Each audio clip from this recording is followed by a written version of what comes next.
It's Friday. We've made it through the end of this week. And welcome back to the 10 Commandments of Leadership.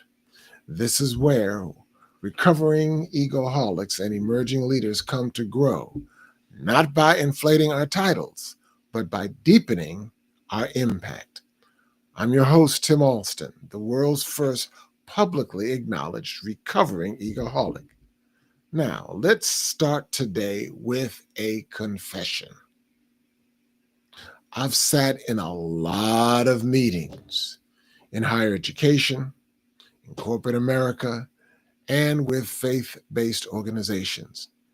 And somewhere along the line, I realized what one colleague once said is painfully true. He said, we meet, and no potatoes. He caught me off guard with that one. We meet, and no potatoes. Today, I'm sharing 5 research-backed ways you can become a better leader instantly. And it's drawn from a recent Inc.com article entitled 5 Things You Can Start Doing Today to Instantly Become a Better Leader, backed by organizational science.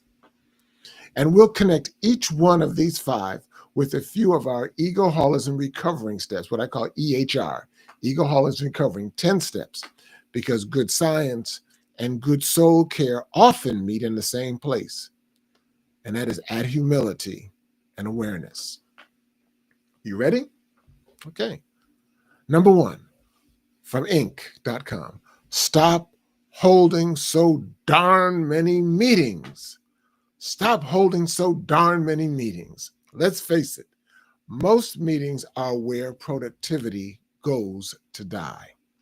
The Inc. article cites research showing that when companies cut their meetings by 40%, employee productivity rises by nearly 70%. Why is that?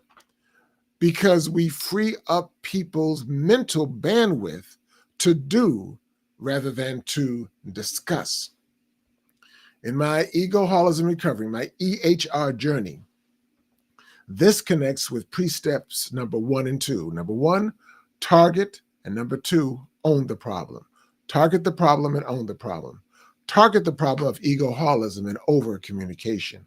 And number 2, own the fact that we sometimes hold meetings to feel needed or to look busy, but not to produce results. Remember, busyness does not equal business. Busyness does not equal business. Reducing meetings isn't lazy leadership, it's liberating leadership. So here's your call to action. Audit your week. Cut one recurring meeting. Replace it with either an email, a dashboard update, or a 5-minute stand-up. Then watch creativity return like oxygen in a suffocating room. Got it? Number 2, embrace what is called the mere presence effect. Embrace the mere presence effect. Now, this one's a fascinating one. Science calls it the mere presence effect. It is simple, but a powerful truth that your presence alone, not your speeches, your presence alone, can elevate performance and trust. Just showing up regularly, consistently, predictably communicates stability. You don't have to dominate every room you walk into. Sometimes the best leadership is quiet leadership. That's EHR step number 3. Become an active listener. Leaders who listen more than they speak multiply trust. They model confidence that doesn't crave the spotlight. So try this. Walk the halls. It's what I call MBA, management by walking around. MBWA, really, management by walking around. Sit in the back during your next team session. Don't talk, just observe. Your calm presence may speak louder than your most polished presentation. Number 3, stop serving feedback sandwiches. You know the drill. Start with praise, sneak in criticism, and then wrap it up with nice job. That's called the feedback sandwich, according to the Harvard Business Review, and it does not work. According to the Harvard Business Review and Inc.com, it doesn't work. What it does, it confuses employees. It softens accountability and can come off as being manipulative. Egoholism loves hiding inside those sandwiches, afraid of raw honesty. But step number 6 of egoholism recovery reminds us that the healing is in the revealing. If we want healthy teams, we must dare to deliver honest, caring clarity.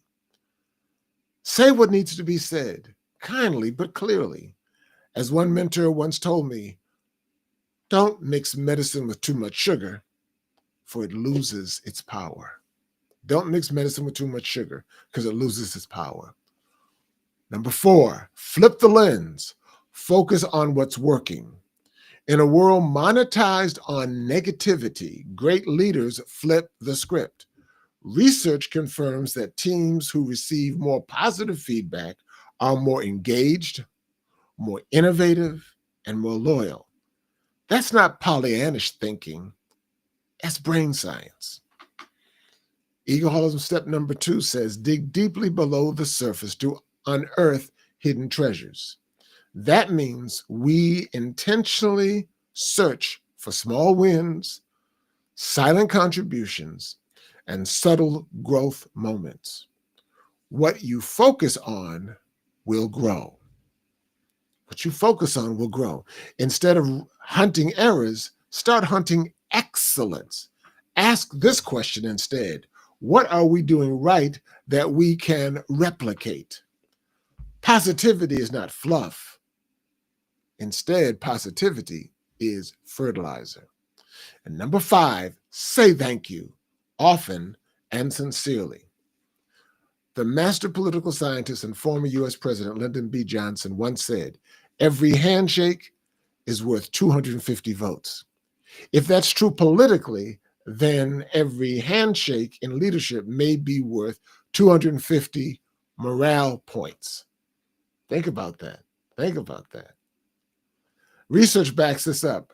Gratitude increases engagement, trust, and reflection. And in our egoholism step number 7, it says, now that you know, go, elevate, and grow.